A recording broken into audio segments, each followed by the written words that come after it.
சிந்திப்போம். हम लोग परमेश्वर के वचन से मनन करेंगे। பிரியமானவர்களே, நம்முடைய வாழ்விலே வீழ்ச்சிகள் வராமல் இருக்க நாம் கவனம் செலுத்த வேண்டிய சில பகுதிகளை இந்த நாளிலே நாம் சிந்திக்க கர்த்தர் நமக்கு உதவி செய்வாராக. हम लोग अपने जीवन में जो है जब बढ़ोतरी नहीं होती है उसके बारे में आज हम लोग देखेंगे।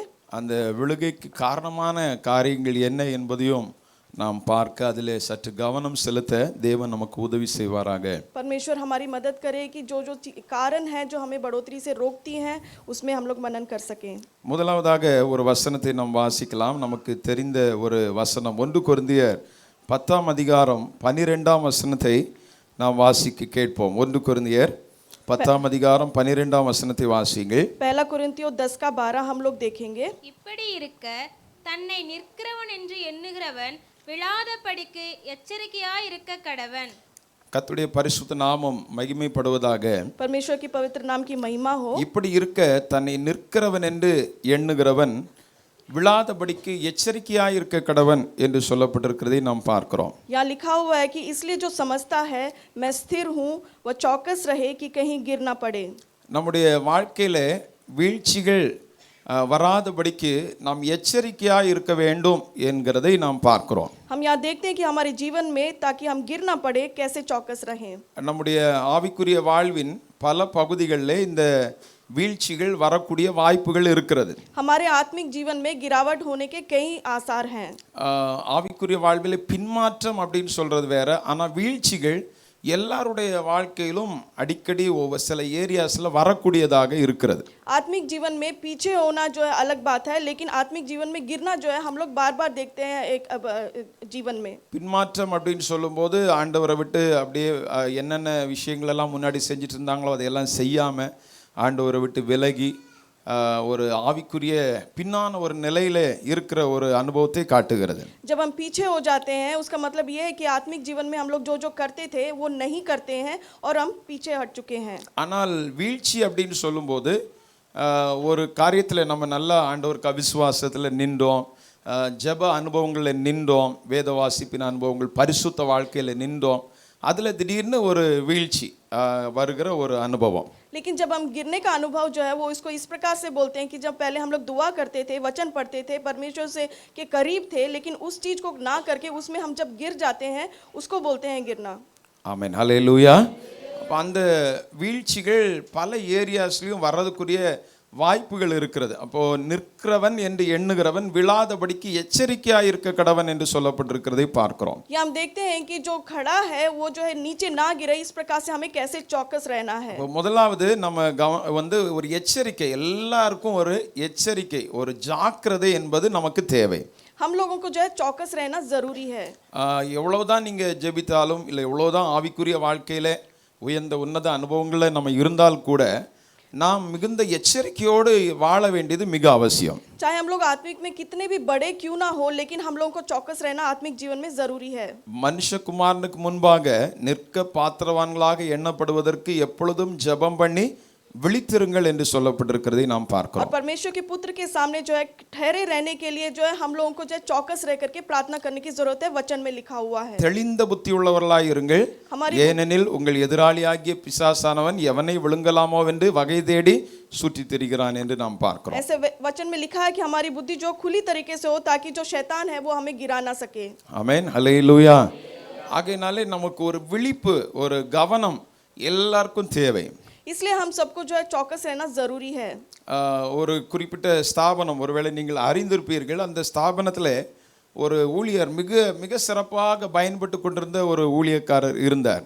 एक संस्था में जो है एक सेवक के बारे में हम जानते हैं जो बहुत अच्छे तरीके से परमेश्वर के द्वारा इस्तेमाल किए गए थे। அவரை குறித்து நான் கேள்விப்பட்டிருக்கிறேன். அவர் விமானத்தில் போகும்போது, விமானத்தில் ஒரு நாட்டிலேருந்து இன்னொரு நாட்டுக்கு போறாருன்னு சொன்னா, இந்த கீழ் பகுதியில் அந்த விமானம் டிராவல் பண்ற கீழே இருக்கிற அசுத்த ஆவிகள் கூட ஆடுமா. அசுத்த ஆவிகள் அவைகள் மத்தியில் கூட ஒரு கிரியை நடக்கிற அளவுக்கு ஒரு அபிஷேகத்தை ஆண்டவர் அவருக்கு தந்திருந்தார். और जो है उनके बारे में मैंने सुना था कि जब वो जो है फ्लाइट में जब वो सफ़र कर रहे थे तो उन्होंने बताया है कि जो फ्लाइट है उसके नीचे जो है शैतान के जो कार्य हैं वो होता हुआ जो है उसको उन्होंने अनुभव किया। ऐसा एक अभिषेक परमेश्वर ने उन्हें दिया कि वो जान सके। அதே போல இன்னும் பல விசேஷமான காரியங்களை அவரை குறித்து சொல்வார்கள். और उनके बारे में कई अनेक कार्य बताते हैं लोग. ஆனால் ஒரு குறிப்பிட்ட கட்டம் வந்தபோது அவர் அதாவது நான் பாவம் செய்யறதுக்கு வாய்ப்பே இல்லை அப்படின்னு சொல்லி அவர் நினைத்து எல்லாருக்கும் ஃப்ரீயா அவர் தன்னிடத்துல இடம் கொடுத்து விட்டார். और उन्होंने जो है पाप करने के लिए मेरे पास जगह नहीं है करके कई लोगों को उन्होंने जो अपनी जिंदगी में जगह दे दिया. அதற்கு பிறகு அவர் பாவத்துல விழுந்து போனார். और उसके बाद जो वो पाप में गिर चुके, அதற்கு பிறகு அந்த அவருடைய மூலமா ஒரு கொடுக்கப்பட்ட ஒரு உபதேசம் தான் திருமணம் பண்ணக்கூடாது, ஊழியர்கள் திருமணம் செய்யக்கூடாது அப்படின்னு சொல்ற ஒரு உபதேசத்தை அவர் கொடுத்து அதை அப்படியே இன்னைக்கு வரைக்கும் அந்த ஸ்தாபனத்தில் ஃபாலோ பண்ணி கொண்டு இருக்கிறார்கள். और उन्हीं के द्वारा ये एक उपदेश आया था कि जो लोग सेवा करते हैं वो लोग जो शादी नहीं करना चाहिए, और उसी उपदेश को जो आज तक वो लोग मानते हैं. ஒரு காலத்தில் பயங்கர வல்லமையாக பயங்கரமா இருந்தவர், ஆனால் அந்த ஸ்தாபனத்தில் இருக்கிற முக்கியமான ஊழியர்கள் மூலமா சேர்ந்து அவர் ஸ்தாபனத்திலிருந்து நீக்கப்பட்ட ஒரு காரியம் அவரை குறித்து சொல்லப்பட்டிருக்கிறது. और लेकिन वो जो है कि एक काल ऐसा था कि वो बहुत इस्तेमाल किए जाते थे, लेकिन अभी ऐसा कि उस संसार से उनको निकाल दिया गया. எவ்வளோ வல்லமை வரங்கள் பல கிருபைகள் இவைகள்லாம் நமக்குள்ளே இருக்கலாம், ஆனால் நாம் எச்சரிக்கையாக இருக்க வேண்டியது மிக அவசியம். हमारे पास कई चीजें और हमारे पास कई वर हो सकते हैं, लेकिन हम लोगों को चौकस रहना पड़ेगा. எவ்வளவு தூரம் நமக்கு ஆண்டவர் கிருபை வரங்களை அதிகமாக தந்திருக்கிறாரோ அந்த அளவுக்கு ரொம்ப கேர்ஃபுல்லா நம்ம இருக்க வேண்டும். जितना परमेश्वर हम लोगों को वर देते हैं, जितना हम लोगों को परमेश्वर जो अभिषेक करते हैं, उतना ही हम लोगों को चौकस रहना पड़ेगा आत्मिक जीवन में. ஆமென், ஹல்லேலூயா. நல்ல உற்சாகமா சொல்லுவோமா? அதாவது பாருங்கள், நம்முடைய கையில நல்ல கூர்மையான கத்தி இருப்பதற்கு சமானம் இப்படிப்பட்ட வரங்கள், இது போன்ற விஷயங்கள். और ये जो ऐसा वर हमारे हाथ में ऐसा है कि जैसे एक जो है छीला गया जो एक चाकू होता है उसके समान. அதே போல ரொம்ப ஹை ஸ்பீடான ஒரு வண்டி நம்ம கையில இருக்கு அப்படின்னு நீங்க நினைத்து கொள்ளுங்கள். அதுதான் நல்ல ஆவிக்குரிய விதத்தில் ரொம்ப பயன்படுகிறவருடைய நிலை. और ऐसा हम लोग सोच सकते हैं कि आत्मिक जीवन में हमारे पास एक जो है बहुत ही रफ्तार से चलने वाली एक गाड़ी हमारे हाथ में है. ஒரு ஹை ஸ்பீடான வண்டி இருப்பது தவறல்ல, ஆனா அந்த வண்டியை ஓட்டுறவங்க ரொம்ப கவனமாக ஓட்ட வேண்டும். और तेजी से रफ्तार से चलने वाली गाड़ी जो है वो इसमें गलत नहीं है, लेकिन हम लोगों को चौकस रह करके उसे चलाना है. நம்ம ஓட்டுற ரோடு எப்படிப்பட்டது, எந்த ரோட்ல நம்ம ஓட்டுறோம், அந்த நினைவோடு நம்ம கவனமா அதை ஓட்ட வேண்டியது அவசியம். हम लोगों को इस चीज को सोचना है कि हम किस प्रकार के रास्ते से उसको चला रहे हैं, वो रास्ता सही है क्या. அதை நம்ம கொஞ்சம் கவனம் இல்லாம பயன்படுத்தும் போது நம்ம மூலமா நிறைய பேருக்கு சேதம் உண்டாகிவிடும். अगर हम लोग उसे ध्यान से नहीं चलाएंगे तो हमारे द्वारा दूसरों लोगों को जो है नुकसान அதே போல पहुंचेगा. கூர்மையான ஆயுதங்கள் கையில வச்சிட்டு இருக்கும்போது கேர்லெஸ்ஸா அப்படி இப்படி நம்ம இது பண்ணோம்னா சிலருக்கு அது சேதத்தை உருவாக்கி விடும். और एक चाकू जो बहुत ही छिला हुआ है, अगर वो हमारे हाथ में तो दूसरों को नुकसान पहुंचा सकता है. அல்லேலூயா. எல்லாரும் உற்சாகமா சொல்லுவோமா? ஆகையினால அப்படிப்பட்ட வரங்கள், கிருபைகள் நமக்கு ஆண்டவர் விசேஷித்த ஜெப அனுபவங்களை தந்திருக்கிறாரா, இல்லை விசேஷித்த பரிசுத்த அனுபவங்களை தந்திருக்கிறாரா? அப்படிப்பட்டவங்க ரொம்ப எச்சரிக்கையாக நாம் இருக்க வேண்டியது அவசியம். और हम लोगों को जो है परमेश्वर ने ऐसा आत्मिक अनुभव दिया कि ऐसे आत्मिक वरदान दिए हैं क्या, अगर ऐसा है तो हम लोगों को चौकस रहना पड़ेगा. நிற்கிறவன் என்று எண்ணுகிறவன் விழாதபடிக்கு எச்சரிக்கையாக இருக்க கடவன். जो खड़ा है वो इस प्रकार से चौकस रहे कि वो गिर ना पड़े. விழுந்து போனவர்கள் அநேகருடைய வாழ்க்கையை நாம் பார்க்கும்போது அவர்கள் எச்சரிக்கையாய் இல்லாததுனால தான் விழுந்து போனார்கள். जो लोग गिर चुके हैं, हम लोग उनके जीवन में देखते हैं वो चौकस नहीं रहने की वजह से जो है गिर चुके थे. நட்சத்திரங்களை போல பிரகாசிக்கிற அநேகரை கீழே விழத்தள்ளுவான் என்று நாம் வேதத்தில் பார்க்கிறோம். हम लोग परमेश्वर के वचन में देखते हैं कि जो एक तारे के समान चमकते हैं वो लोग भी गिर चुके थे. வலு சர்ப்பம் விழத்தள்ளிற்று என்று சொல்லி நாம் பார்க்கிறோம். हम देखते हैं कि जो शैतान, वो जो सर्प है वो जो उसको नीचे गिरा देता है. அவர்கள் நட்சத்திரங்களை போல பிரகாசித்தார்கள், ஆனால் ஒருவேளை இந்த எச்சரிக்கையாய் இருக்க வேண்டிய இடங்கள் எச்சரிக்கையாய் இல்லாதபடினாலே விழுந்திருக்க கூடும். वो तारे के समान चमकने वाले थे, लेकिन वो चौकस नहीं रहने की वजह से जो वो गिर पड़े थे. அல்லேலூயா. நல்ல கரங்களை உயர்த்தி ஒரு அல்லேலூயா சொல்லுங்க பாப்போம். ஆகையினாலே எச்சரிக்கை என்பது ரொம்ப தேவை. நம்ம ரொம்ப கவனமா கேர்ஃபுல்லா ஆவிக்குரிய வாழ்க்கையை நாம் செய்ய வேண்டும். हमारे आत्मिक जीवन में जो हमें चौकस रहना बहुत अधिक आवश्यक है. நமக்கு இருக்கிற கிருபைகளை மேன்மை பாராட்டி இல்லாவிட்டால் அதை குறித்து ஒரு கவன குறைவோடு கேர்லெஸ்ஸா ஒருவரும் நாம் செயல்படக்கூடாது. हमारे पास जो अनुग्रह परमेश्वर ने दिया है उस पे घमंड ना करके उस चीज में हमें बहुत ध्यान से रहना है. ஜெப அனுபவங்கள் இதெல்லாம் அதிகமா நம்ம வெளிப்படையாக அதிகமா எல்லாத்தையும் நம்ம பகிர்ந்து கொண்டு இருக்க கூடாது. हमारे जो आत्मिक जीवन है, प्रार्थना का जीवन है, उसको प्रकाशित रूप में दूसरों को नहीं बताना चाहिए. அதே போல கர்த்தர் நமக்கு தந்திருக்கிற பிள்ளைகள் அவர்கள் நல்ல நிலையில் இருப்பது சந்தோஷம், அதையெல்லாம் நம்ம ரொம்ப வெளிக்காட்டி கொண்டு இருக்க கூடாது. हमारे बच्चे जो है परमेश्वर में सही है, ये भी हम लोगों को दूसरों को जो है बताने की जरूरत नहीं है. அவர்கள் ஆண்டவராகிய இயேசு கிறிஸ்துவின் இரத்தத்தின் பாதுகாவலுக்குள்ள இருக்கிற வரைக்கும் பாதுகாப்பு. और जब तक वो प्रभु यीशु मसीह के लहू के अंदर जो है सही सलामत है, तब तक उनके वो जो है सही सलामत हैं. ஆமென், ஹல்லேலூயா. அதை நம்ம நல்லா புரிந்து கொள்ள வேண்டும். उस चीज को हमें समझ लेना चाहिए. உங்களுடைய சிறப்பான வளர்ப்பினாலே பிள்ளைகள் ரொம்ப இதா இருக்கிறாங்க அப்படின்னு நீங்க நினைச்சீங்கன்னா தவறு. अगर आप सोचते हैं कि आप लोगों की वजह से बच्चे अच्छे स्थिति में है तो वो गलत है. இயேசு கிறிஸ்துவினுடைய அந்த பாதுகாவல், இயேசு கிறிஸ்துவினுடைய இரத்தத்தின் பாதுகாவலுக்குள்ளே அவர்கள் இருக்கிற வரைக்கும் தான் அவர்களுக்கு பாதுகாப்பு. जब तक वो प्रभु यीशु मसीह के लहू के अंदर ढके गए हैं तब तक वो सुरक्षित हैं. ஒவ்வொரு நாளும் அதிகமாய் ஆண்டவரே உம்முடைய இரத்தத்துக்குள்ள மறைத்துக்கொள்ளும், உம்முடைய கல்வாரி உள்ள மறைத்துக்கொள்ளும் அப்படின்னு சொல்லி சொல்லி சொல்லி அவருடைய பாதுகாவலுக்குள்ள நம்ம பிள்ளைகளை குடும்பத்தை வைத்திருக்க வேண்டும். और परिवार को और बच्चों को जो है प्रभु यीशु मसीह के लहू से ढांक करके प्रार्थना करके जो है उसको सुरक्षित रखना है. தொழில் நல்ல சிறப்பா நல்ல நிலையில போவது சந்தோஷம், ஆனால் அதிலே வீழ்ச்சி வராதபடிக்கு ரொம்ப எச்சரிக்கையா இருக்க வேண்டும். व्यापार जो है अच्छी तरह से चल रहा है तो वो अच्छी बात है, लेकिन उसमें चौकस रहना है कि ना गिरे.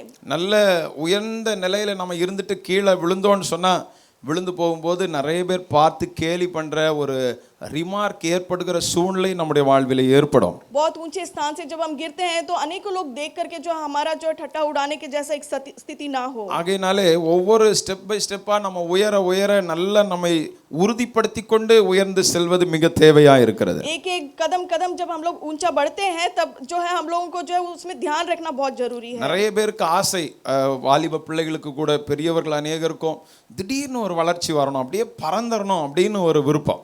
ऐसे बहुत सारे लोगों के अंदर, खासकर जवान लोगों के अंदर ऐसी इच्छा है कि जो है अचानक से ऊंचे जो है हम लोग उड़ सकें और बढ़ सकें. அப்படி அல்ல, நம்ம ஒவ்வொரு ஸ்டெப் பை ஸ்டெப்பாக ஒரு ஸ்டெப்பை வைத்து அதில் கொஞ்சம் உறுதிப்பட்டு அந்த ஸ்டெப்பில் நல்லா ஸ்ட்ராங் ஆகி அடுத்த ஸ்டெப்பை வைத்து இப்படி உயர்ந்து போவதான் நமக்கு பாதுகாப்பு.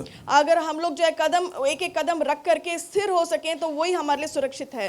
எவ்வளவு பேர் அதை ஏற்றுக்கொள்கிறீர்கள்? कितने लोग इसको ஆமென், ஹல்லேலூயா.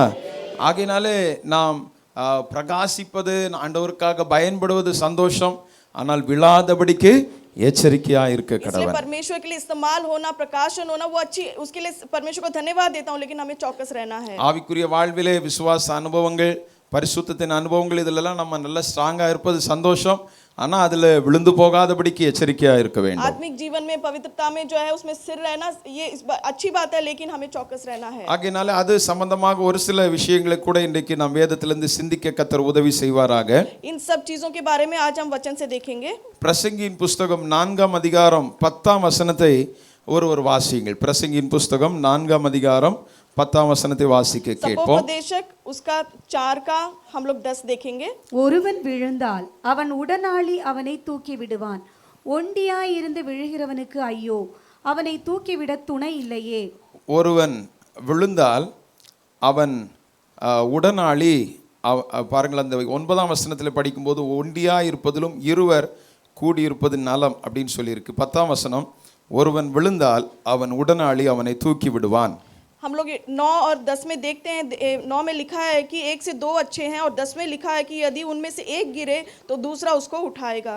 ஒண்டியா இருந்து விழுகிறவனுக்கு ஐயோ, அவனை தூக்கி விட துணை இல்லையே என்று பார்க்கிறோம். और यहाँ पर हम देखते हैं कि जो अकेला है, जो जब गिर जाता है तो उसके ऊपर जो है हम लोग देखते हैं कि वचन में किस प्रकार से लिखा है. ஆமென், ஹல்லேலூயா. பாருங்க, ரெண்டு பேரை குறித்து இங்கே பைபிள் சொல்லுகிறது. அவங்கள ஒருவன் விழுந்துட்டான்னு சொன்னா கூட இருக்கிறவன் என்ன செஞ்சிருவான், அவங்கள தூக்கி விடுவான் என்று சொல்லப்பட்டிருக்கிறதை பார்க்கிறோம். हम लोग यहाँ पे देखते हैं 2 लोगों के बारे में, और उसमें से जब एक गिर जाता है तो दूसरा जो उसको उठा लेता है. சின்ன பிள்ளைங்க, குளோரியா இங்கே முன்னாடி வந்துருமா, சேரில் போய் உட்காந்துட்டு இருக்கக்கூடாது. நான் போய் ஆராதனை நேரத்தில் சொன்னேன், நீ கொஞ்சம் லேட்டாக வந்துட்டுன்னு நினைக்கிறேன். பிள்ளைகள் அங்கே போய் பின்னாடி உட்காந்துட்டு இருக்கக்கூடாது. ஸ்தோத்திரம். ஆண்டுடைய நாமம் மகிமைப்படுவதாக. எல்லாரும் ஒரு விஷயம் கூட கரங்களை வைத்து கர்த்தரை மகிமைப்படுத்துவோம். சரி, கவனிங்க. இங்கே நாம் பார்க்கும்போது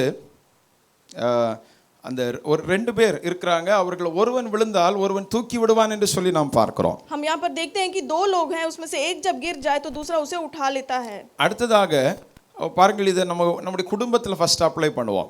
इसे हम लोग अपने परिवार में जो है लागू करेंगे. இப்போ குடும்பத்தில் 2 பேர் ஒன்றாக நல்ல ஒரு ஐக்கியத்தில் நாம் இருக்கும்போது ஒருவர் விழுந்து போகிற மாதிரி ஒரு சூழ்நிலை வரும்போது இன்னொருத்தர் என்ன செஞ்சிருவாங்க, அவர்களை தூக்கி விடுவார்கள். और परिवार में जब 2 जो जन हैं जो अच्छे एक संबंध में रहते हैं, उसमें से एक जब गिर जाता है हम देखते हैं दूसरा उसे उठाता है. ஆனால் 2 பேர் கூடி இருப்பது நலம் அப்படின்னு சொல்லியிருக்கு. 2 பேர் கூடி இருக்கணும், 2 பேர் ஒன்றாக இருக்க வேண்டும். लेकिन यहाँ ऐसा बताया जाता है कि दो जन जो एक साथ रहें, குடும்பத்துல நல்ல ஒரு மனம் இருக்க வேண்டும். परिवार में एक मन होना चाहिए. ஏன் குடும்பத்துல ஐக்கியம் தேவை அப்படின்னு சொன்னா அப்பதான் ஒருவர் விழுந்து போகும்போது அவர்களை தூக்கிவிட வசதியாக இருக்கும். क्यों परिवार में सहभागिता की जरूरत है? क्योंकि जब एक गिर जाए तो दूसरा उसे उठा लेगा. ஆமென், ஹல்லேலூயா. நல்ல சந்தோஷமா கர்த்தரை மகிமைப்படுத்துவோமா? சரி, அப்போ வந்து ஒருவர் விழுந்து போகும்போது வந்து தூக்கி விட வேண்டிய அதுக்கு ஆண்டவர் என்ன வச்சிருக்கிறார்னா ஒரு ஐக்கியத்தை வச்சிருக்கிறார். அதான் என்னுடைய பாயிண்ட். और मैं ये बताना चाहता हूँ कि जब कोई गिर जाता है तो दूसरा उसको उठा लेता है, उसके लिए जो है एक सहभागिता की जरूरत है. இல்லாவிட்டால் வீழ்ச்சிகள் வராமல் இருப்பதற்காக ஒரு ஃபெலோஷிப் ஐக்கியத்தை கர்த்தர் வைத்திருக்கிறார். नहीं तो फिर परमेश्वर ने जो है एक जो सहभागिता रखी हुई है. குடும்பம் என்கிற ஐக்கியத்தை கர்த்தர் வச்சிருக்கிறார். परिवार की सहभागिता, பிரேயர் ஃபெலோஷிப்ஸ் கர்த்தர் வச்சிருக்கிறார். और दुआ करने की सहभागिता, சபை என்கிற ஐக்கியத்தை கர்த்தர் வச்சிருக்கிறார். और जो सभा है उसकी सहभागिता. இதெல்லாம் எதுக்கு ஆண்டவர் வச்சிருக்கிறார்னா நம்ம விழுந்து போகாமல் இருப்பதற்காக. ये परमेश्वर ने क्यों रखा है? ताकि हम गिर ना पड़े. ஆமென். எல்லாரும் உற்சாகமா சொல்லுவோமா? பாருங்க, ஒரு உதாரணத்துக்கு நான் இப்படி சொல்லுகிறேன். उदाहरण के लिए मैं बताता हूँ. இப்போ நம்ம வந்து தனியா இருக்கிறோம்னு வைத்துக்கொள்ளுங்க. अगर हम लोग अकेले हैं ऐसा समझ लीजिए. தனியா நீங்க நல்லா பிரேயர் பண்றீங்க, आप अकेले प्रार्थना कर रहे हैं, தனியா நீங்க நல்லா பரிசுத்தமா வாழ்றீங்க, आप पवित्र तरीके से अकेले जी रहे हैं, வேற யாரை பத்தி உங்களுக்கு தெரியாது, और दूसरों के बारे में कुछ नहीं पता, யாரை பத்தி நீங்க கண்டுகொள்கிறதும் இல்லை, और किसी के बारे में परवाह भी आप नहीं யாரு करते, கூட ஐக்கியப்படுறதும் இல்லை. किसी के साथ आप लोगों का सहभागिता அப்படி भी இருந்தா नहीं है, என்ன நடக்கும்? तब क्या होगा? அப்போ உங்களுக்குள்ள ஆட்டோமேட்டிக்கா ஒரு மேன்மையான எண்ணம், மேட்டிமையான எண்ணம் வந்துரும். என்ன போல வேற யாரும் இல்லை அப்படின்னு சொல்ற எண்ணம் வந்துரும். आपके अंदर ऐसी एक मनसा आ जाएगी कि मैं मेरे जैसा कोई भी नहीं, ऐसा एक घमंड आ जाएगा. என் குடும்பம் மாதிரி யாருமே வந்து பிரேயர்லாம் பண்ண மாட்டாங்க நீங்க நினைச்சிட்டு இருப்பீங்க. आप सोचेंगे कि मेरे परिवार के साथ कोई जैसा कोई दुआ नहीं करता. வந்து நான் தான் ரொம்ப பரிசுத்தமா வாழ்றேன், நான் தான் ரொம்ப விசுவாசத்தில் இருக்கிறேன் நீங்க நினைத்து கொண்டிருப்பீர்கள். और आप ऐसा सोचेंगे कि मैं ही बहुत पवित्र हूँ, मैं ही बहुत विश्वास के साथ जीता हूँ. நான் தான் பயங்கர வல்லமையா ஜெபித்து கொண்டிருப்பேன் நீங்க நினைத்து கொண்டிருக்கிறீர்கள். और आप लोग सोचते हो कि मैं बहुत सामर्थ्य तरीके से दुआ करता हूँ. ஆனா ஒரு ஐக்கியத்துல நாம போகும்போது, लेकिन जब हम सहभागिता में ஒரு जाते हैं, மற்றவர்களோடு இணைந்து செயல்படும் போது, लोगों से जब जुड़ जाते हैं, நாம பார்க்கும்போது புரிந்து கொள்கிறோம் நம்மை பார்க்கலும் ஜெபிக்கிறவர்கள் இருக்கிறார்கள். तभी हमें समझ में आता है कि हमसे भी ज्यादा लोग जो है प्रार्थना करते நம்மை हैं, பார்க்கலும் விசுவாசத்துல வல்லவர்கள் இருக்கிறார்கள். हमसे भी ज्यादा जो है विश्वास में लोग हैं. பரிசுத்தம் நம்ம எல்லாம் ஒண்ணுமே இல்லை, இவங்க எல்லாம் எவ்வளவு இதா இருக்கிறாங்க அப்படின்னு சொல்லி என்கிற எண்ணங்கள் வருது, அப்படிதானே? और पवित्रता में मतलब इन जैसा कोई नहीं है, हम लोगों को ऐसा लगता है. फिर அப்படி நம்ம ஒருவேளை எப்பவுமே வெளியே சொல்லிட்டு இருக்கலனாலும் நமக்குள்ள அந்த எண்ணம் வந்து அடுத்தது நம்ம தூண்டப்படுகிறோம். நம்முடைய குறைவுகளை உணர்ந்து நம்மை தாழ்த்தவும் கர்த்தர் நமக்கு கிருபை தருகிறார். और उसी प्रकार से जब हम दूसरों को देखते हैं तभी हमें पता चलता है कि हमारे अंदर कमजोरी है, फिर हम लोग अपने आप को दीन और नम्र करते हैं. ஆமென், ஹல்லேலூயா. நல்ல உற்சாகமா சொல்லுங்க பாப்போம். வீட்டில் ஒருவேளை நல்ல அந்நிய பாஷையில் நிரம்பி நீங்கள் ஜெபிக்கிற ஒரு அனுபவம் இருக்குன்னு வைத்துக்கொள்ளுங்க. अगर घर में आप लोगों के पास जो अन्य भाषा में दुआ करने का अनुभव है तो அப்போ நம்ம நினைக்கிறோம் நம்ம தான் நல்லா ஆவியில நிரம்பி ஜெபம் பண்றோம்னு நினைச்சிட்டு இருக்கோம். हम लोग सोचते हैं कि हम ही जो आत्मा में भर करके प्रार्थना சர்ச்சில் करते வந்து हैं. ஆராதிக்கும் போது நம்ம பக்கத்தில் இருக்கிறவர்கள் பயங்கர பவரா ஆராதிக்கிறார்கள். और जब सभा में आते हैं तो हमारे बगल में जो खड़ा है और भी ज्यादा जो है अभिषेक में होकर के प्रार्थना करते हैं. ஆட்டோமேட்டிக்கா நமக்குள்ள ஒரு தன்னடக்கம் வந்துரும் தானே? तभी जो हमारे अंदर जो ऐसा एक आ जाता है एक भावना. ஹல்லேலூயா. நம்ம எல்லாம் ஒன்றும் இல்லை, என்ன மாதிரி பவரா இருக்கிறார்கள். நான் நினைச்சிட்டு இருந்தேன் நான் தான் என்னவோ பவர் நினைச்சிட்டு இருந்தேன், ஆனால் கூட இருக்கிறவர்கள் எவ்வளோ ஸ்பிரிட் ஃபீல்டா இருக்கிறார்கள். ஆமென். और हम लोग फिर सोचते हैं कि मैं ही खुद को सोचता था, लेकिन हमारे बगल में जो है वो कितना ज्यादा आत्मा में भरता है. இதுக்காக தான் கர்த்தர் நம்மை ஒரு ஐக்கியத்தில் வைக்கிறார். इसलिए परमेश्वर ने जो हमें एक सहभागिता में रखा है. ஆமென். நல்ல உற்சாகமா சொல்லுங்க பாப்போம். இப்போ ஒரு ஐக்கியத்தில் நம்ம கொண்டு போய் வைக்கும்போது ரெண்டு விஷயங்களை நான் உங்களுக்கு சொல்லும்படி விரும்புகிறேன். और जब परमेश्वर हमें सहभागिता में रखता है तो दो चीजों के बारे में बताना चाहता हूँ. சில இடங்களில் பார்க்கும்போது நம்முடைய அந்த ஸ்டாண்டர்டை விட நிறைய பேருடைய ஸ்டாண்டர்ட் ரொம்ப குறைவா இருக்கும். कई स्थिति में हम लोग देख सकते हैं कि हमारा जो स्तर है उसमें से कई लोगों का कम है.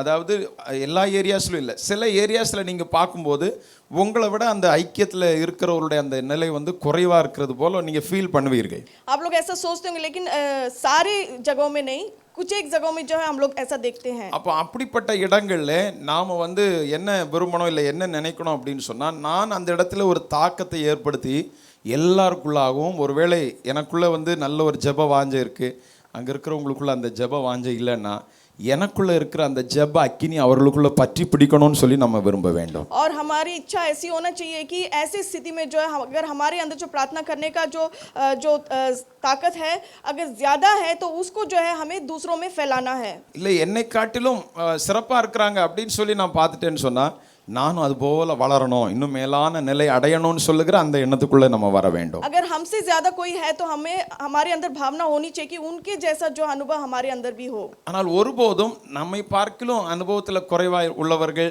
சில விஷயங்கள் இதாக இருக்கிறவங்கள அற்பமாவோ தாழ்வாவோ நம்ம நினைக்கக்கூடாது. நம்மள்ட்ட இருந்து ஒரு ஸ்பிரிட் அவங்கள்ட்டையும் போய் அவங்களையும் தூண்டி எழுப்பணும்னு சொல்லி நம்ம விரும்ப வேண்டும். हमारी इच्छा ऐसी होनी चाहिए कि जो हमसे कम हैं जो है उनको नीचा नहीं देखना चाहिए, लेकिन हमारे अंदर का जो आग है उनमें भी फैलना चाहिए. ஆமென், ஹல்லேலூயா.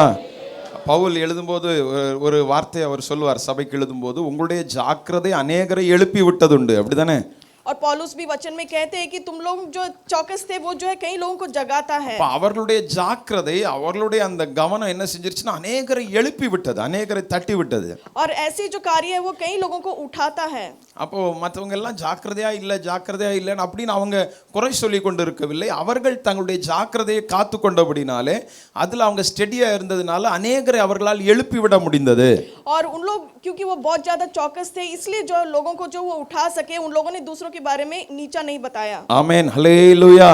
அப்ப இந்த ஒரு நிலைப்பாடு, இந்த ஒரு அனுபவத்தை நாம் எல்லாரும் பெற்றிருக்க வேண்டியது அவசியம். इस प्रकार का एक अनुभव जो हम लोगों को पाना है. ஆனா கண்டிப்பாக எல்லாருடைய ஒரு விருப்பம் என்னவா இருக்கும்னா, கிறிஸ்துவின் நிறைவான வளர்ச்சிக்கு தக்கதாக நம்ம எல்லாரும் என்னவா ஆகணும், பூரண புருஷர்களாக மாற வேண்டும். हम लोग को भी जो है जो क्रिस्ट में जो है संपूर्ण तरीके से जो बढ़ना, इस प्रकार का एक भावना होना चाहिए.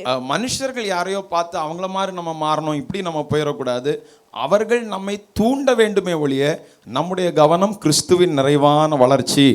मनुष्य को नहीं देखना चाहिए, लेकिन हमारा जो भावना है वो क्रिस्ट के ऊपर होना चाहिए कि उसके प्रकार हम लोग बने. ஆகையினால தான் எபிரேயர் நிருபக்காரன் 11ஆம் அதிகாரம் ஃபுல்லா நிறைய சாட்சிகளை எழுதுகிறார்.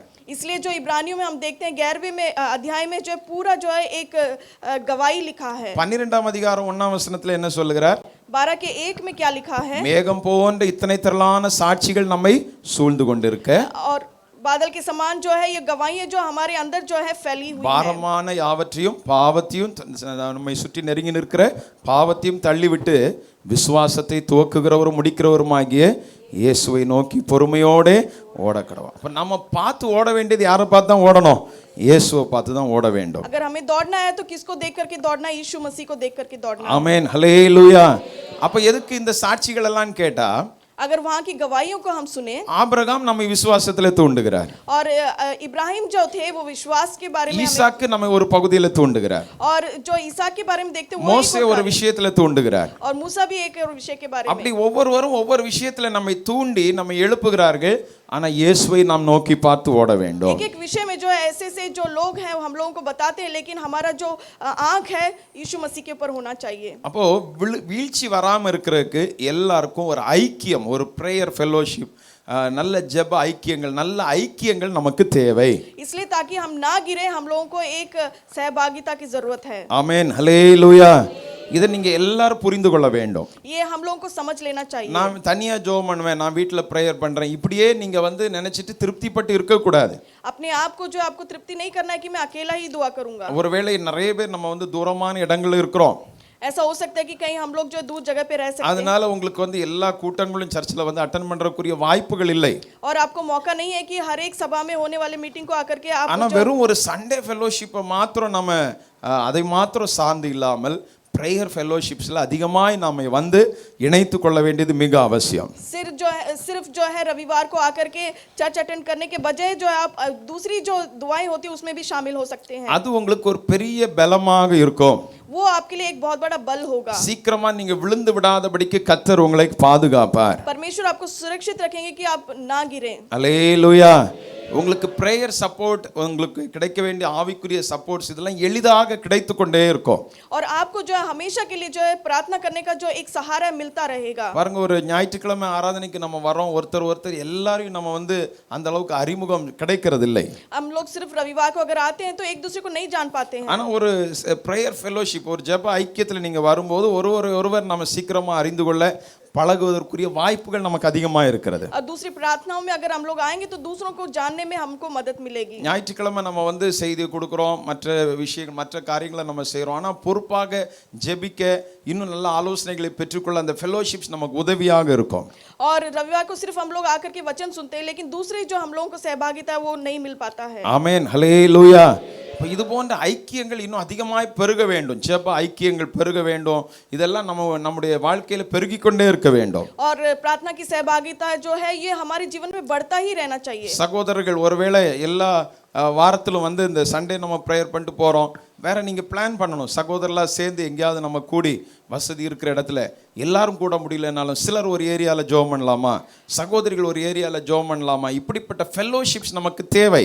और भाई लोग और बहन लोग ऐसा कर सकते हैं जो रविवार को यहाँ पर प्रार्थना करते हैं कि दूसरे दिनों में जो है हम लोग दूसरे जगह में इकट्ठा होकर के प्रार्थना कर सकें. சின்ன சின்ன ஐக்கியங்கள் நமக்குள்ள இருக்க வேண்டியது அவசியம். और छोटे छोटे सहभागिता जो हमारे लिए आवश्यक है. பாருங்கள், ஆதி சபையிலே மொத்தம் எவ்வளவு பேர் ரட்சிக்கப்பட்டார்கள்? 3000 பேர் சபையிலே சேர்த்து கொள்ளப்பட்டார்கள். ஆனால் 3000 பேரும் ஒரே இடத்துல கூட முடியவில்லை. और जो पुराने जो नए नियम का जो सभा है उसमें हम लोग देखते हैं कि 3000 लोग जो इकट्ठा हुए थे, लेकिन 3000 इकट्ठा होने के लिए जगह इतनी नहीं थी. ஆனால் வீடுகள் தோறும் அவர்கள் கூடினார்கள். लेकिन वो घर घर में जो है मिला करते அந்த थे. வீட்டில் அவங்க கூடும்போது எல்லாருக்குள்ள ஒரு நல்ல ஃபெல்லோஷிப் அவர்களுக்குள்ள உண்டாகி जब இருக்கும். वो घरों में मिला करते थे अलग तरीके से, तो एक अच्छा एक सहभागिता था उन लोगों के बीच में. ஆமென், ஹல்லேலூயா. நல்ல உற்சாகமா சொல்லுங்க பாப்போம். இன்னைக்கு சபைகள் தேசத்துல வளர்றது ரொம்ப சந்தோஷம். और आज देश में जो है सभाएं जब बढ़ रही हैं तो ये अच्छी बात है. சில சபைகள் 20,000 25,000, சில சபைகள் லட்சம், இப்படி எல்லாம் கூட ஆத்துமாக்கள் பெருகுகிறார்கள், ஆத்துமாக்கள் இருக்கிறார்கள். आत्माएं जो है सभाएं में बढ़ रही हैं, जैसे 20-25 हजार लाखों में. ஆனா வந்து நீங்க அங்க எல்லாம் கவனிக்கும் போது எது மிஸ்ஸிங்கா இருக்கும்னு சொன்னா இந்த ஐக்கியம் தான் என்னவா இருக்கும், மிஸ்ஸிங்கா இருக்கும். लेकिन जब आप लोग एक चीज को ध्यान से देखेंगे तो वहां पर सहभागिता जो है कम होती है. ஆமென், ஹல்லேலூயா. அதனால இந்த ஐக்கியங்களை நம்ம வந்து விட்டு விடக்கூடாது. इसलिए हमें सहभागिता जो है वो नहीं छोड़ना चाहिए. சபை என்பது ஒரு பில்டிங், எவ்வளோ நம்பர், இதெல்லாம் விஷயம் இல்லை. அந்த சபைக்குள்ள இருக்கிற ஐக்கியம் என்பது மிக முக்கியம். और जो सभा है वो एक इमारत या कितने लोग हैं वो जरूरी नहीं है, एक सहभागिता जरूरी है. ஆமென். எல்லாரும் உற்சாகமா சொல்லுவோமா? நல்ல கரம் ஏற்றி சொல்லுங்க பாப்போம்.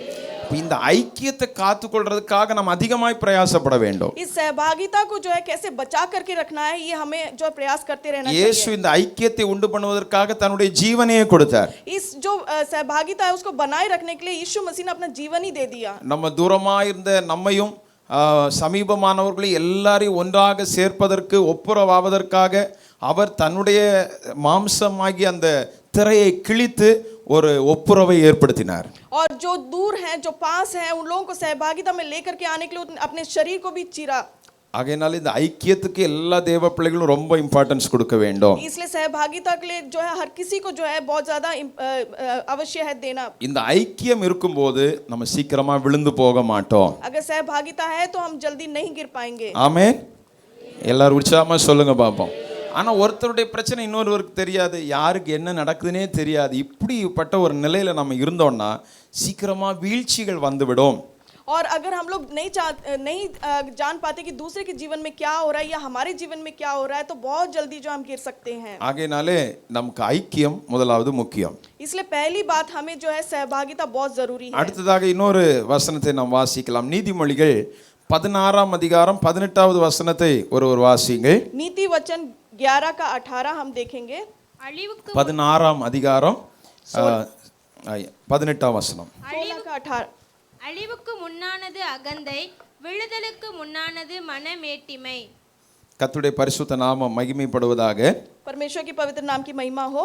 அழிவுக்கு முன்னானது அகந்தை, விழுதலுக்கு முன்னானது மனமேட்டிமை என்று நாம் பார்க்கிறோம். यहाँ लिखा है कि विनाश से पहले गर्व और ठोकर खाने से पहले घमंड आता है. அடுத்தது இந்த விழுதலுக்கு காரணமான இன்னொரு விஷயம், விழுதலுக்கு முன்னாக ஒருவருக்குள்ள வரக்கூடியது மனமேட்டிமை என்று நாம் பார்க்கிறோம். हम लोग यहाँ पर देखते हैं कि गिरने से पहले एक और कार्य जो है वो है गर्व. அப்போ ஒரு ஐக்கியம் என்பது வீழ்ச்சி வராமல் இருப்பதற்கு தேவை என்று நாம் பார்த்தோம். हमने देखा कि सहभागिता जो है ना गिरने के लिए जरूरी है. இப்போ வீழ்ச்சிகள் வந்து வராமல் இருப்பதற்கு ஐக்கியத்தை நாம் அதிகமாய் பலப்படுத்திக் கொள்ள வேண்டும் என்று நாம் சிந்தித்தோம். हमने ये देखा कि हम लोगों को सहभागिता जो है उसको कैसे मजबूत करना है ताकि हम ना गिरे. ஒருவர் தங்களை அந்த ஐக்கியத்திலிருந்து விலக்கி கொள்ளும்போது, தங்களை வந்து தூரப்படுத்திக் கொள்ளும்போது வீழ்ச்சிக்குரிய வாய்ப்புகள் அதிகம். जब लोग हम जो सहभागिता से अगर हम लोग अलग हो जाते हैं तो गिरना बहुत ज्यादा हो जाता है. அடுத்ததாக விழுதலுக்கு முன்னானது மனமேட்டிமை என்று நாம் பார்க்கிறோம். हम लोग यहाँ पर देखते हैं कि विनाश से पहले गर्व. நம்முடைய வாழ்க்கையில மனமேட்டிமை வந்துருச்சுன்னு சொன்னா வீழ்ச்சி வந்துருச்சுன்னு அர்த்தம். अगर हमारे जीवन में गर्व आ जाता है तो इसका मतलब है कि हम गिर सकते हैं. பைபிள் சொல்லுகிறது பெருமை உள்ளவர்களுக்கு தேவன் எதிர்த்து நிற்கிறார். हम यहाँ वचन में देखते हैं कि घमंड के विरुद्ध परमेश्वर उठता है. ஆமென், ஹல்லேலூயா. நல்ல உற்சாகமா சொல்லுங்க பாப்போம். ஆவிக்குரிய அனுபவங்கள் நம்மகிட்ட இருக்கிற எந்த விஷயங்களை குறித்து ஒரு மேட்டிமையான எண்ணம் நமக்குள்ள வராமல் மிகுந்த கவனமா இருக்க வேண்டும். हम लोगों को ध्यान में रखना चाहिए कि आत्मिक जीवन में हमारे अंदर कोई घमंड ना हो. தாழ்மையா இருக்க கர்த்தர் கிருபையை தந்து கொண்டே இருப்பார். परमेश्वर हमें अनुग्रह देते रहते कि हम लोग दीन बने. சிலர் சொல்லுவோம் ஜெபிக்க முடியல, எனக்கு அதை பண்ண முடியல, இதை செய்ய முடியல. காரணம் என்னன்னா நம்ம தாழ்த்தாதான் காரணம். और कई लोग बोलते हैं मुझसे प्रार्थना नहीं किया जा सकता, लेकिन उसका कारण क्या है कि हम लोग अपने आप को जो है दीन नहीं कर पाते. சில விஷயங்களை ஒரு மேன்மை பாராட்டி ஒரு மனமேட்டிமைக்கு இடம் கொடுத்து சில கிருபைகளை நம்ம இழந்து நிற்போம். और कई बार जो है गर्व करके घमंड करके परमेश्वर का अनुग्रह खो देते हैं. ஜெபிக்க முடியாம ஆராதனையில ஒழுங்கா அட்டெண்ட் பண்ண முடியாம இருப்பதற்குரிய காரணம் என்னன்னு சொன்னா அந்த கிருபையை நம்ம இழந்து போனதுதான் காரணம். अगर हम सभा में आ नहीं पाते हैं, प्रार्थना नहीं कर पाते, तो इसका मतलब ये है कि हमने जो वो कृपा थी परमेश्वर की अनुग्रह उसे खो चुके हैं. ஆவிக்குரிய வாழ்க்கையை பொறுத்தவரையில எல்லாமே நம்ம புரிந்து கொள்ளணும், எல்லாமே தேவனுடைய கிருபை. और आत्मिक जीवन में हमें समझना है कि सब कुछ परमेश्वर का अनुग्रह है. அல்லேலூயா. நீங்க ஜெபம் பண்றீங்கன்னா அது தேவ கிருபை. अगर आप प्रार्थना करते हो परमेश्वर का अनुग्रह है. பரிசுத்தமா வாழ்றீங்களா தேவ கிருபை. पवित्र जीवन जी रहे हैं तो वो परमेश्वर का अनुग्रह है. விசுவாசமா நம்ம இருக்கிறோமா, விசுவாசத்துல நம்ம உயர்ந்து நிக்கிறோமா, தேவ கிருபை. विश्वास में अगर हम स्थिर हैं तो परमेश्वर का अनुग्रह है. ஆமென். ஹல்லேலூயா. நல்ல உற்சாகமா சொல்லுங்க பாப்போம். இந்த விசுவாசத்தை குறித்தோ இல்ல பரிசுத்தத்தை குறித்தோ மேன்மை பாராட்டுறதுக்கு நமக்கு ஒண்ணுமே இல்ல. और विश्वास के बारे में, पवित्रता के बारे में घमंड करने के लिए हमारे पास कुछ भी नहीं है. விசுவாசத்தில் பலவீனரை நாம் தாங்க வேண்டும். और जो लोग विश्वास में कमजोर हैं उन लोगों को जो हमें उठाना है. சிலர் நம்முடைய அந்த லெவல்ல இருக்க மாட்டார்கள், அதை நம்ம புரிந்து கொள்ள வேண்டும். हमें समझना है कि कुछ लोग हमारे स्तर में नहीं रह पाते हैं. என்ன போல ஒருத்தர் இல்ல அப்படின்னு சொல்லி நம்ம மேன்மை பாராட்ட கூடாது. मेरे जैसा कोई भी नहीं हो सकता, ऐसा घमंड नहीं करना है. அதே போல வேத அறிவு, வேதத்தில் குறித்த வெளிப்பாடுகள், நல்ல வெளிச்சங்கள், இது எதை குறித்து மேன்மை பாராட்டுறதுக்கு நமக்கு இடமே இல்லை. और परमेश्वर के वचन के बारे में प्रकाशन मेरे पास ज्यादा, इस प्रकार की घमंड को रखना हमारे लिए जरूरी नहीं है. சிலருடைய வாழ்க்கையில பாத்தீங்கன்னா அந்த மேட்டிமையினால தான் ஒரு லிமிட்டுக்கு மேல அவர்களால வளரவே முடியாமல் இருக்கிறார்கள். कई लोगों के जीवन में हम देखते हैं उस गर्व और घमंड की वजह से एक स्तर पे वो रह जाते हैं, वो बढ़ नहीं पाते हैं. அது மாத்திரம் இல்லாம அதோட நிக்காம வீழ்ச்சி வந்து விடுகிறது, அவங்க விழுந்தும் போகிறார்கள். और वैसा ही नहीं, उसके अलावा वो लोग गिर भी जाते हैं. ஹல்லேலூயா. நல்ல உற்சாகமா சொல்லுங்க பாப்போம். அதனால மன மேட்டிமை என்பது ஒருவருடைய லைஃப்லயும் வரவே கூடாது. गर्व और घमंड किसी के जीवन में नहीं आना चाहिए. கர்த்தர் நமக்கு அந்தந்த டைமுக்கு வேண்டிய அந்த கிருபையை நமக்கு தருகிறார். परमेश्वर समय समय पे जो कृपा हमें चाहिए, अनुग्रह चाहिए, वो देते रहते हैं. விசுவாசம், பரிசுத்தம், இது போன்ற விஷயங்களுக்கு வேண்டிய அந்த கிருபையை அந்த டைம்ல நமக்கு தந்து நடத்துகிறார். विश्वास में और पवित्रता में बने रहने के लिए परमेश्वर जो अनुग्रह उस वक्त देते रहते हैं. ஏதோ ஒரு நோக்கத்தோடு அந்த கிருபையை தந்து மற்றவர்கள் முன்பாக நம்ம சாட்சியாய் நிறுத்த அவர் சித்தம் கொண்டிருக்கிறார். और उसकी इच्छा है कि किसी एक मकसद की वजह से हम लोगों के सामने हमें जो गवाह बना करके खड़ा करें. அப்ப அது நம்ம பெற்றுக்கொண்டது, தேவனிடத்திலிருந்து பெற்றுக்கொண்டது நமக்கு கிடைச்ச ஒரு பெரிய இரக்கம், ஒரு கிருபையா தான் நம்ம அதை பார்க்க வேண்டும். और हमें ऐसे देखना चाहिए कि जो अगर हमें मिला है तो परमेश्वर का बहुत बड़ा एक अनुग्रह है. ஆமென். ஹல்லேலூயா. பாருங்க, யோசேப்புக்கு ஆண்டவர் பரிசுத்த ஒரு அனுபவத்தை கொடுத்தார். और यूसुफ के जीवन में परमेश्वर ने पवित्रता का एक अनुभव दिया. தானியேலுக்கு ஒரு விசேஷத்தை, தீர்மானம், இந்த பிரதிஷ்டை, இந்த மாதிரி காரியங்கள் ஒரு சிறப்பை ஆண்டவர் கொடுத்தார். और दानियल को परमेश्वर ने एक और अनुग्रह दिया. பேதுரு, பவுல் எல்லாமே ஊழியம் செஞ்சாங்க. ஆனா பேதுருடைய அந்த ஊழியத்தின் மூலமா ஒரு மெசேஜ்ல 3000 பேர் ரட்சிக்கப்படுற ஒரு பெரிய அற்புதத்தை கர்த்தர் செய்தார். और पतरस और पौलुस के बारे में हम देखते हैं कि उनको जो परमेश्वर ने दूसरा अनुग्रह दिया कि वो जब 3000 लोगों के बीच में जाकर के सेवा करें. ஆனா பேதுருக்கு இல்லாத வெளிப்பாடுகளை கர்த்தர் பவுலுக்கு கொடுத்தார். और पतरस के पास जो प्रकाशन नहीं था वो परमेश्वर ने पौलुस को दिया. பேதுரு நான் தான் பெரிய ஊழியக்காரன், 3000 பேர் ஒருத்தருடைய பிரசங்கத்தில் ரட்சிக்கப்பட்டதில்லை அப்படின்னு சொல்ல முடியாது. और पतरस जो ऐसे नहीं बोल सकता है कि 3000 लोग मेरे प्रचार की वजह से जो बच चुके हैं, ऐसा नहीं बोल सकते हैं. பவுல் ஒருவேளை அவர் அந்த விஷயத்துல, அந்த வெளிப்பாடுகள் விஷயத்துல அவர் மேன்மை பாராட்டுறாருன்னு சொன்னா, ஆத்துமாக்கள் விஷயத்துல பேதுரு மேன்மை பாராட்டுறக்கு இடம் உண்டு.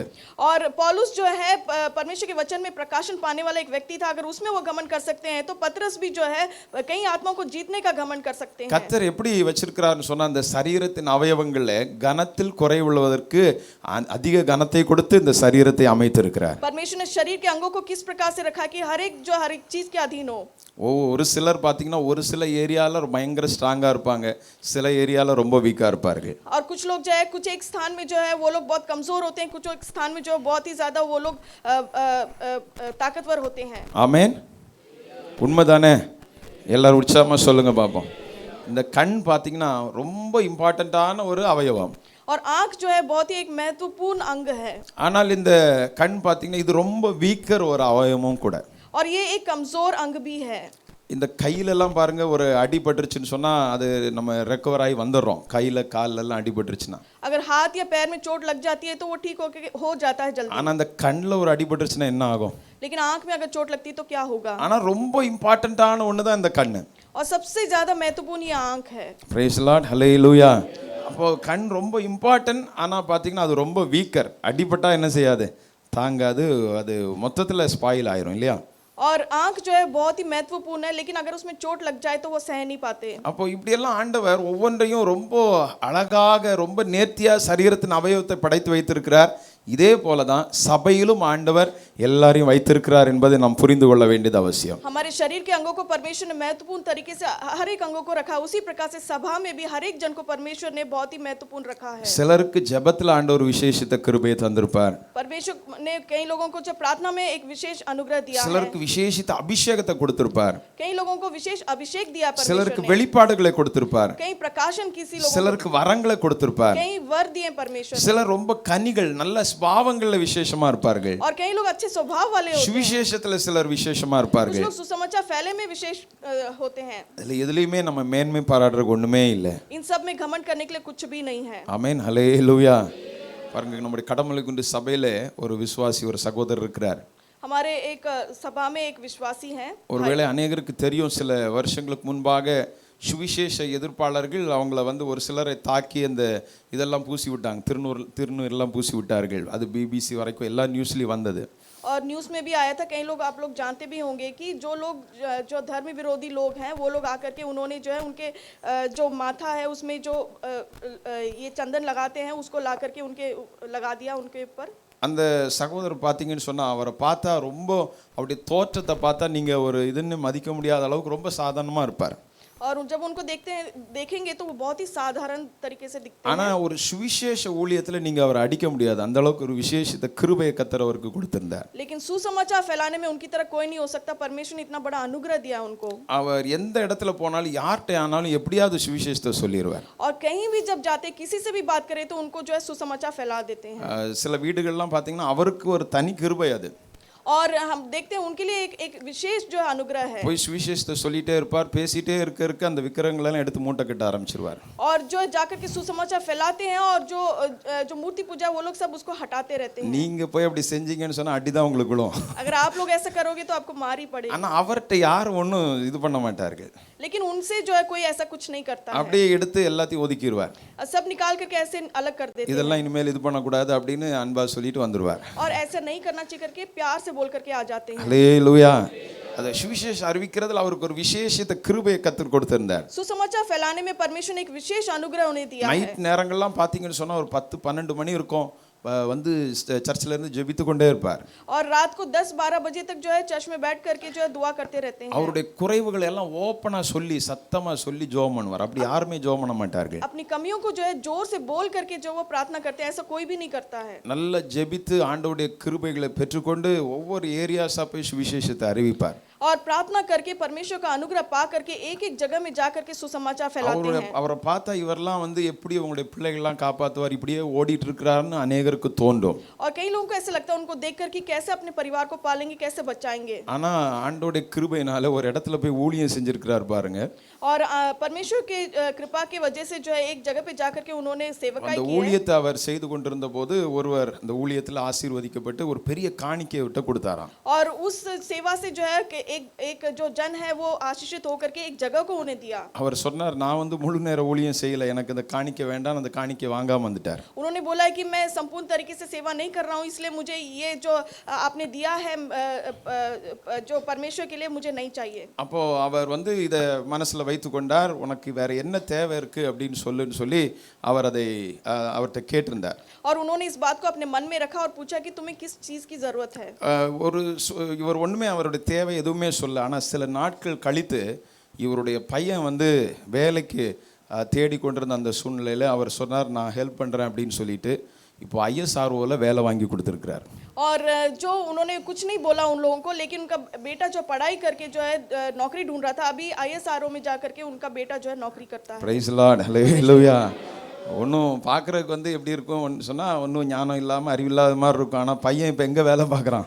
ஐஎஸ்ஆர்ஓவில் வேலை பார்க்குற அளவுக்கு கர்த்தர் உலக பிரகாரமாக அவர்களை மேன்மைப்படுத்தி நடத்துகிறார். उनको देख करके ऐसा लगता है कि कोई ज्ञान नहीं है, लेकिन परमेश्वर ने उनको जो है कितने उनके बेटे को कितने ऊंचे स्थान पे रखा है और उनको कितने ऊंचे स्थान पे रखा है. கர்த்தருக்காக நமக்கு எந்த விஷயத்தில் ஆண்டவர் கிருபையை தந்திருக்கிறாரோ அதில் பயன்பட கர்த்தர் நமக்கு உதவி செய்வாராக. परमेश्वर ने किस चीज पे हमें ऊंचा रखा है, परमेश्वर उसमें हमें इस्तेमाल करने के लिए अनुग्रह दे. இப்போ ஒவ்வொருவரும் பார்த்தீங்கன்னு சொன்னால் பார்க்குறதுக்கு கனத்தில் குறைவுள்ளவர்களாக இருக்கலாம், ஆண்டவர் அவங்களுக்கு சிறப்பான விசேஷித்த கிருபைகளை தந்து கர்த்தர் நடத்தி வருகிறார். कई लोग जो है एकदम कमियों के जैसे लगते हैं कि उनमें कमियां हैं, लेकिन परमेश्वर अपना अनुग्रह देता है ऊंचा उठाने में. நாம சில விஷயங்களை ரொம்ப மேன்மை பாராட்டி கொண்டிருப்போம், ஒன்றும் இல்லாமல் சிரமப்பட்டு கொண்டிருப்போம். ஆனால் கர்த்தர் அவரை தேடுகிறவர்களுக்கு ஒரு நன்மையும் குறைவுபடாமல் நடத்த வல்லவர். परमेश्वर जो अपने परमेश्वर को ढूंढने वालों को जो किसी कमी के बगैर जो है चलाता है. பிரைஸ் தி லார்ட், ஹல்லேலூயா. நல்ல உற்சாகமாக சொல்லுங்க பார்ப்போம். அடுத்ததாக இன்னொரு வசனத்தை நாம் வாசிக்கலாம். நீதிமொழிகள் புஸ்தகம் 26ஆம் அதிகாரம் 27ஆம் வசனத்தை நாம் வாசிக்க கேட்கலாம். नीति वचन 26 का 27 हम देखेंगे. வெட்டுகிறவன் தானே அதில் விழுவான். படுகுழியை வெட்டுகிறவன் தானே அதில் விழுவான் என்று சொல்லி நாம் பார்க்கிறோம். यहाँ देखते हैं जो गड्ढा खोदे वही उसी में गिरेगा.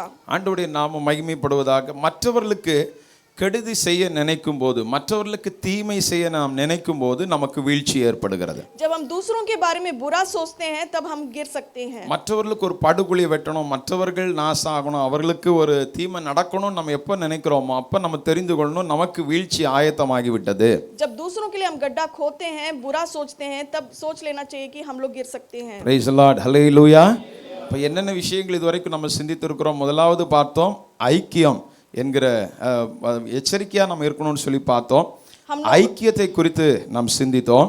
पहला हमने देखा कि चौकस रहना है और सहभागिता में रहना है. அடுத்ததாக நாம் பார்க்கும்போது நம்முடைய வாழ்க்கையில் மனமேட்டிமைக்கு நாம் இடம் கொடுக்க கூடாது என்று சிந்தித்தோம். और दूसरा हमने देखा कि गर्व और घमंड हमारे जीवन में नहीं होना चाहिए. பிறருக்கு படுகுழி வெட்டுதல், பிறருக்கு தீமை கெடுதி நினைத்தல், அது நமக்கு வீழ்ச்சியை கொண்டு வந்துவிடும். और दूसरों के बारे में बुरा सोचना, दूसरों के लिए गड्ढा खोदना, वो हमें जो है गिरा सकता है. அநேகர் விழுந்து போற காரணம் என்னன்னு சொன்னா மற்றவர்கள் விழணும் நினைக்கிறதுனால இவர்களுக்கு வீழ்ச்சி வருகிறது. कई लोगों के जीवन में हम देखते हैं कि वो क्यों गिरे हैं, क्योंकि वो लोग सोचते हैं कि दूसरे लोग जो है गिर जाएं. எப்போ அவன் விழுவான் அப்படின்னு சொல்லி பார்த்து கொண்டே இருக்கும்போது இவர்கள் விழுந்து போகிற சூழ்நிலைகள் ஏற்படுகிறது. और जब हम देखते हैं कि कब वो गिरेगा, तब ऐसी परिस्थिति आ जाती है कि हम लोग खुद गिर जाते हैं. விழுகிறவர்களை தாங்க, மடங்கடிக்கப்பட்டவர்களை தூக்கி விடக்கூடிய கிருபையை கர்த்தர் நமக்கு தருவாராக. गिरे हुए लोगों को जो उठाने के लिए परमेश्वर अनुग्रह दे. ஹல்லேலூயா.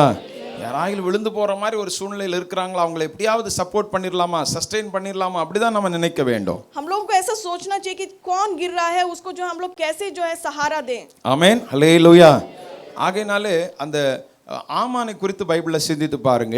हमान के बारे में हम लोग देखते हैं वचन में. ஆமான் ஒரு மொர்தேகாய்க்கு குழி வெட்டணும் அப்படின்னு சொல்லி நினைத்து மொர்தேகாய்க்காக ஒரு தூக்கு மரத்தை ஆயத்தப்படுத்தி யூதர்களுக்கெல்லாம் கெடுதி செய்ய நினைத்தான். ஆனால் அதே தூக்கு மரத்தில் ஆமான் தொங்க விடப்படக்கூடிய சூழ்நிலை ஏற்பட்டதை நாம் பார்க்கிறோம். हम देखते हैं कि हमान जो है मोर्दकाई के लिए जो है गड्ढा खोदने के लिए वो सोचता है, यहूदियों को जो है नीचे गिराना चाहता था, तो वो जो उसने जो फंदा उसने मोर्दकाई के लिए डाला था उसी में जा करके उसको लटका देते हैं. அன்பானவர்களே, நீங்க வேலை செய்யற இடங்கள்ல உங்களுக்கு சிலர் படுகுழி வெட்டலாம். आप जो है जहाँ काम करते हैं, कोई लोग आपके लिए गड्ढा खोद सकते हैं. சிலர் வேணும்னே உங்களுக்கு தீமை செய்யணும்னு சொல்லி போலி கம்ப்ளைண்ட், தவறான காரியங்களை மேல் அதிகாரிகள்கிட்ட சொல்லலாம். और जो ऊंचे अधिकारी हैं उन लोगों के पास जाकर के आपके बारे में बुरा बोल करके गलत बात बोल सकते हैं. சொந்த தொழில் செய்யறவங்களுக்கு வர வேண்டிய ஆர்டர்ஸை சிலர் தடை செய்யலாம். और जो लोग व्यापार करते हैं, आपको आने वाले जो ऑर्डर्स है उसको जो है रुकावट कर सकते உங்களுக்கு हैं. தொழில் அப்படியே குறுக்க நிக்கிறவங்களா சிலர் இருக்கலாம். और आपका व्यापार जो है एकदम खड़ा और स्थिर हो, ऐसा हो सकता है. ஆனால் ஒரு நாளும் நாம மற்றவர்களுக்கு ஒரு கெடுதி தீமையை நம்ம யோசிக்க கூடாது. நமக்கு வாய்ப்பு கிடைத்தால் யோசேப்பு செய்தது போல நன்மையே செய்ய கர்த்தர் உதவி செய்வாராக. लेकिन हमेशा जो है हमें दूसरों के लिए बुरा नहीं सोचना चाहिए. यूसुफ के समान हर एक को जो है हमें उठाने के लिए जो है करना चाहिए. பழி வாங்குதல் எனக்குரியது, நானே பதில் செய்வேன் என்று கர்த்தர் சொல்லுகிறார். परमेश्वर कहते हैं बदला जो है वो मेरा है, मैं ही उसका कार्य करूंगा. அவங்க இப்படி செஞ்சுட்டாங்க, அவங்களுக்கு கண்டிப்பா நான் செஞ்சே தீருவேன் அப்படின்னு ஒரு நாளும் மனதில் எண்ணம் கொள்ளாதிருங்க. अपने मन में ऐसा ना सोचे कि उसने मेरे साथ बुरा किया इसलिए मैं भी उसके साथ बुरा करूंगा. கர்த்தர் பார்த்துக்கொள்வான்னு விட்டுருங்க, கர்த்தர் நம்மை நடத்துவார். और परमेश्वर देख लेंगे करके आप छोड़ दीजिए, परमेश्वर हमें चलाएंगे. ஹல்லேலூயா. ஆண்டவர் சொல்றார், அது என்கிட்ட ஒப்படைச்சிரு, பழி வாங்குதல் எனக்குரியது, நான் பார்த்துக்கிறேன், நீ உன் வேலையை பாருன்னு நம்மள்ட்ட சொல்லுகிறார். परमेश्वर कहते कि तुम अपना काम देखो और उस चीज को मेरे हाथ में सौंप दो, बदला जो है मैं लूंगा. ஆகையினால நம்முடைய பணி மற்றவங்களுக்கு எப்படி படுகுழி வெட்டுறது, யாரை கெடுக்கலாம், அவன் இப்படி செஞ்சுட்டான் அவனுக்கு நானும் பதில் செய்வேன், இப்படி நீங்கள் நேரத்தை செலவிடாமல் நீங்கள் முன்னேறுவதற்குரிய வழியை பாருங்கள். கர்த்தர் உங்களை மேன்மைப்படுத்துவார். दूसरों के बारे में जो है बुरा सोचकर गड्ढा खोदने के लिए आप अपना समय व्यतीत ना करें, आगे बढ़ने के लिए जो अपना समय जो है व्यतीत करें आप। அவரவர் செய்கிற தீமைக்கு தானா அவர்களுக்கு அறுவடை உண்டாகும். जो लोग बुरा करते हैं उनका जो है फल उनको खुद मिल जाएगा। மனுஷன் எதை விதைக்கிறானோ அதையே அறுப்பான். मनुष्य जो भी काटता है उसी को वो निकालता है। நீங்க ஒன்றும் செய்யணும்னு அவசியம் இல்லை, அவங்க செய்கிற தவறுக்கு அவர்களே அறுவடை செய்வார்கள். आपको करने की कोई कार्य करने की जरूरत नहीं है, जो कार्य वो करते हैं उसी में वो गिर जाएंगे। ஆனா நீங்க குழி வெட்டுவீங்கன்னு சொன்னா நீங்க தான் அதுல என்ன செய்வீர்கள்? விழுந்து போவீங்க. लेकिन अगर गड्ढा आप लोग खोदेंगे तो आप ही उसमें गिरेंगे। ஆமென். எல்லாரும் உற்சாகமா சொல்லுவோமா? ஆகையினாலே ஒரு நாளும் நம்ம மற்றவர்களுக்கு நாம குழி வெட்ட போகக்கூடாது. इसलिए एक दिन भी जो है दूसरों के लिए हमें गड्ढा नहीं खोदना है। மற்றவர்களை விழ வைக்கிறதுக்கு நாம தருணத்தை தேடவே கூடாது. हमें मौका नहीं देखना चाहिए कि दूसरों को गिरा सके। இன்னும் நிறைய விஷயங்கள் நிறைய காரியங்கள் உண்டு. நேரம் கடந்து போய்விட்டபடினால கடைசியாக ஒரு காரியத்தை சொல்லி நான் முடிக்க விரும்புகிறேன். ऐसे कई कार्य हैं लेकिन समय होने की वजह से मैं जो आखिरी बार இன்னும் பைபிள் சொல்லுகிறது தன் ஐஸ்வரியத்தை நம்புகிறவன் விழுவான் என்று சொல்லப்பட்டிருக்கிறது. परमेश्वर का वचन कहता है जो अपनी संपत्ति पर गर्व करता है वो गिर அலப்புகிற जाता है। மூடன் விழுவான் என்று பைபிள் சொல்லுகிறது. परमेश्वर कहता है कि वो गिर जाता है।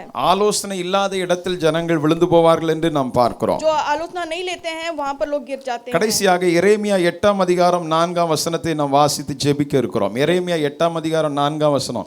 பைபிளை கொஞ்சம் பாருங்க, பைபிள் எடுத்து பாருங்க. यिर्मयाह 8:4 हम देखेंगे। நீ அவர்களை நோக்கி, விழுந்தவர்கள் எழுந்திருக்கிறதில்லையோ, வழி தப்பி போனவர்கள் திரும்புகிறதில்லையோ. ஆண்டவருடைய நாமம் மகிமைப்படுவதாக. परमेश्वर की नाम की महिमा हो। கவனிங்கள், விழுந்தவர்கள் எழுந்திருக்கிறதில்லையோ, வழி தப்பி போனவர்கள் திரும்புகிறதில்லையோ என்று சொல்லப்பட்டிருக்கிறதை நாம் பார்க்கிறோம். यहाँ पे लिखा है कि कोई गिरते हैं तो फिर क्यों नहीं उठते, कोई भटक जाते हैं तो ஒருவேளை वो लौटते விழுந்து नहीं। போன நிலையில இருக்கிறவர்களுக்கு இல்லாவிட்டால் வீழ்ச்சி வந்துவிட்டால் நமக்கு ஆண்டவர் தருகிற ஒரு ஆலோசனை, நாம் எழும்ப வேண்டும் என்று கர்த்தர் எதிர்பார்க்கிறார். और परमेश्वर का एक परमेश्वर जो उपदेश बताते हैं कि अगर हम लोग गिरने वाले हैं या गिर चुके हैं तो उससे कैसे हम लोग को उठना है। ஆமென், ஹல்லேலூயா. நல்ல உற்சாகமா சொல்லுங்க பாப்போம். உதாரணமா ஒரு தெய்வீக சுகத்துல நீங்க உறுதியா நின்றீர்கள். अगर उदाहरण के लिए जो अगर आप जो है परमेश्वर से जो है चंगाई पाने के लिए अगर खड़े हैं, ஆனா ஒரு கட்டம் வரும்போது அந்த தெய்வீக சுகத்துல நிக்க முடியல, நீங்க ஒரு இதுக்கு ஒரு சூழ்நிலை, ஒரு வீழ்ச்சி உங்களுக்கு வந்து விட்டது. लेकिन ऐसी परिस्थिति आ जाती है कि जो है परमेश्वर का हाथ आपके ऊपर मतलब चंगाई वाला ना हो, तो ऐसी परिस्थिति जब आ जाए, இனிமேல் நான் இப்படியே தான் இருக்கணும் அப்படின்னு சொல்லிட்டு இனி இந்த இப்படியே நம்ம போயிடுவோம் அப்படின்னு நீங்க நினைக்காம எழும்ப கர்த்தர் உங்களுக்கு ஆலோசனை கொடுக்கிறார். और जो है आप ऐसा नहीं सोचना चाहिए कि मैं इसी परिस्थिति में रहने वाला हूं करके, लेकिन उठने के लिए परमेश्वर आपको जो है बताते हैं। ஆமென், ஹல்லேலூயா. ஒரு காலத்துல நான் 100% அப்படி நான் இருந்தேன், ஆனால் இன்னைக்கு வீழ்ச்சி வந்துருச்சு, என்னுடைய வாழ்க்கையில தோல்வி வந்துருச்சு, அதனால இப்படிதான் நான் இருக்கணும்னு அவசியம் இல்லை, எழும்பி மீண்டும் ஆதியிலே செய்த கிரியைகளை செய்வாயாக என்று கர்த்தர் சொல்லுகிறார். एक काल में जो है मैं 100% ऐसा था, लेकिन अभी मेरी परिस्थिति ऐसी नहीं है, तो मुझे जो है करना है ये सुन करके कि कैसे उठना है और जो पुराने कार्य करता था वो कैसे करना है। பரிசுத்த வாழ்க்கையில் விழுந்து போனீர்கள், पवित्रता के जीवन में जो है गिर चुके थे, ஆண்டவர் மீண்டுமாய் எழும்பும்படி நமக்கு ஆலோசனை கொடுக்கிறார். परमेश्वर बताते हैं कि कैसे उठना है। கர்த்தர் உங்களுக்கு மீண்டும் உதவி செய்ய வல்லவர். परमेश्वर सामर्थ्य है कि आपको फिर से उठा सके। ஹல்லேலூயா. இனி வாழ்க்கை முழுசும் இப்படிதான் அப்படின்னு நீங்க நினைத்து கொண்டு இருக்க வேண்டிய அவசியம் இல்லை. ये अवश्य नहीं है कि आप सोचे कि जिंदगी भर मैं ऐसा रहूंगा। நல்ல சாட்சியா என்னுடைய குடும்பம் இருந்தது, என்னுடைய வாழ்க்கை தனிப்பட்ட விதத்துல நல்ல சாட்சியா இருந்தது, ஆனா அதுல ஒரு வீழ்ச்சி தோல்வி வந்துருச்சு. और मेरा एक जीवन जो है बहुत एक अच्छा गवाही था, व्यक्तिगत तौर पे एक अच्छा गवाही था, लेकिन एक गिरावट आ चुकी है। இனி அப்படியே தான், இன்னும் நம்ம விழுந்தாச்சு, இன்னும் எவ்வளவு மோசமா நடப்போம், அப்படியெல்லாம் நடந்துடலாம் அப்படி நினைக்காம எழும்ப கர்த்தர் உங்களுக்கு ஆலோசனை சொல்லுகிறார். ये ना सोचे कि मैं और नीचे गिरने वाला हूँ, मेरी परिस्थिति और खराब होने वाली है, लेकिन परमेश्वर आपको बताते हैं कि आपको कैसे इसमें से निकलना है। சிலர் செய்யற தவறு என்னன்னா, நம்ம செஞ்சதே செஞ்சிட்டோம், இன்னும் அப்படியே செஞ்சுட்டே இருப்போம்னு சொல்லி அதிலே நீடித்து கொண்டு இருப்பதுதான் நம்முடைய வாழ்க்கையில் இருக்கிற ஒரு பெரிய குறைபாடாக இருக்கிறது. हमारे जीवन की एक कमी ऐसी है कि हम सोचते कि ये हम लोग करके जो हम लोग गिर चुके हैं तो हम उसी में पड़े रहे, वही करते रहे। ஆண்டவர் கேட்கிறார், விழுந்தவர்கள் எழுந்திருக்கிறது இல்லையோ? परमेश्वर पूछते हैं कि जो गिरे हैं क्या वो उठ खड़े नहीं होते? விழுந்தது போட்டும், நீ மீண்டு எழும்பு என்று கர்த்தர் சொல்லுகிறார். परमेश्वर ने बोला गिरना हो गया है, अब तू उठ। நீதிமான் 7 தரம் விழுந்தாலும் எழுந்திருப்பான் என்று பைபிள் சொல்லுகிறது. परमेश्वर का वचन कहता है जो धर्मी है वो बार-बार गिरे तो भी वो उठ खड़ा होता है। ஆமென், நல்ல உற்சாகமா சொல்லுவோமா? ஆகையினால வீழ்ச்சிகளை எந்த பகுதியில் வீழ்ச்சியை நம்ம சந்தித்தோம், பிரேயர் லைஃப் விழுந்து போயிருச்சா, மீண்டும் எழுப்ப கர்த்தர் நமக்கு உதவி செய்ய வல்லவர். गिरावट का अनुभव हमारे कौन से क्षेत्र में हम लोगों ने अनुभव किया है?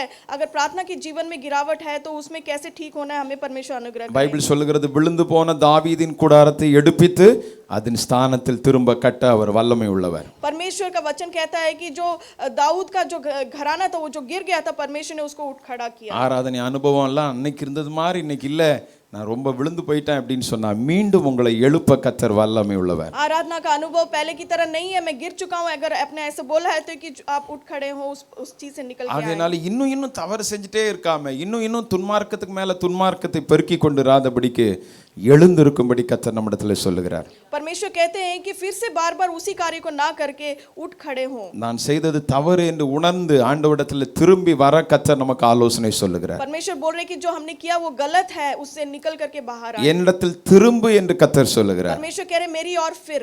எழுந்து வா என்று கர்த்தர் சொல்லுகிறார். परमेश्वर कह रहे उठ खड़ा हो। நம்மை தூக்கிவிட கர்த்தர் வல்லமை உள்ளவராய் இருக்கிறார். परमेश्वर सामर्थ्य हमें उठ खड़ा करने के लिए। ஆமென், ஹல்லேலூயா. இந்த உலகத்திலே நம்முடைய ஆண்டவர் ஜீவனுள்ள தேவனுடைய விசேஷமே அதுதான்.